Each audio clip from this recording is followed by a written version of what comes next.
हम great expectations की chapter number 38 और 39 की समरी देखते हैं।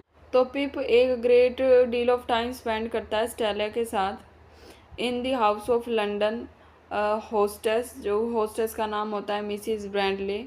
लेकिन इसको एक सीरियस शूटर की तरह ट्रीट नहीं किया जाता, बल्कि इसको कहा जाता है कि जहाँ जहाँ स्टेला जा रही है वहाँ वहाँ इसको फॉलो करो और देखो कि दूसरे जो लोग हैं उसको किस तरीके से ट्रीट कर रहे हैं, लेकिन अपने आप को थोड़ा इग्नोर कर। वो कंफ्यूज होता है कि मिसेस हैविशैम अभी तक भी उनकी इंगेजमेंट को क्यों नहीं मतलब अनाउंस कर देती।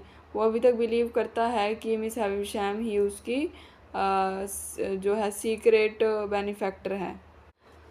तो जो पिप होता है और स्टेला होती है वो हैविशैम के पास ही जाते हैं, ओल्ड वुमन जो होती है उसी के पास जाते हैं। और फिर जो पिप होता है वो पाता है कि इन दोनों के बीच एक कॉम्बैटिव रिलेशनशिप है। जो मिस हैविशैम होती है वो स्टेला को उकसाती है लोगों का दिल तोड़ने पर, और जो स्टेला होती है मिस हैविशैम को कोल्डली ट्रीट करती है एज जैसे वो अपने शूटर्स को ट्रीट करती। इसी के थोड़े समय बाद पिप को पता चलता है कि ड्रूमुल नाम का एक आदमी स्टेला को पसंद कर रहा है। तो जो स्टेला होती है वो पिप को बताती है कि यही एक शूटर है जिसको वो डिसीव नहीं करना चाहती और अपने जाल में नहीं फंसाना चाहती। लेकिन पिप को ड्रूमुल इतना इम्पोर्टेंट नहीं लगता। तो उस रात जो ये अपना पिप था, ये अपने भाग्य की कल्पना पर भारी पत्थर की पट्टियों के रूप में जो उसके सिर पर लटक रही थी को गिरने रही थी और गिरने ही वाली थी। यानी कि जो पिप है वो शादी करना चाहता था स्टेला से, अब एक तरीके से सब कुछ उथल पुथल हो गया है। टाइम बीतता है, पिप अब 23 ईयर्स का है।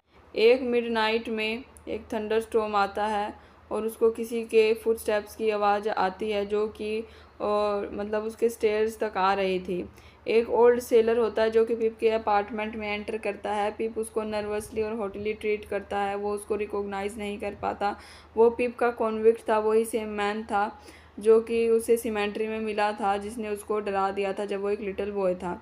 पिप हॉरिफाइड हो जाता है और उसको पता चलता है कि सिचुएशन क्या है।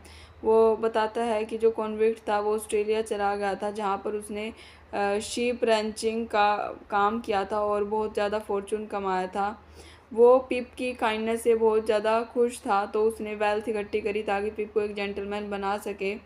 तो उसे पिप को पता चलता है कि जो मिस हैविशैम है वो इसकी सीक्रेट बेनिफैक्टर नहीं है, बल्कि कन्विक्ट उसका सीक्रेट बेनिफैक्टर है। और जो पिप है वो एस्टेला से शादी करने के लिए नहीं बना। तो जो पिप होता है उसका दिल टूट जाता है। कन्विक्ट उसको बताता है कि वो कानून से भाग रहा है, अगर वो पकड़ा गया तो उसको डेथ की सज़ा दी जाएगी। पिप को लगता है कि क्योंकि उसने उसके लिए इतना सोचा तो उसे उसकी हेल्प करनी चाहिए अपने बेनिफैक्टर। तो पिप उसको खाना खिलाता है और हर्बर्ट का बेड देता है सोने के लिए, क्योंकि हर्बर्ट वहाँ नहीं था। जो कन्विक्ट होता है वो अपने साथ पिलो पे पिस्टल रख के सोया हुआ होता है। पिप बाहर से उसको बंद कर देता है और ख़ुद भी सो जाता है। 5 बजे उठता है मॉर्निंग में, जब अब अभी भी काली मतलब रात ही थी, क्योंकि विंड और रेन आ रही थी, हवा और बारिश चल रही थी इसलिए।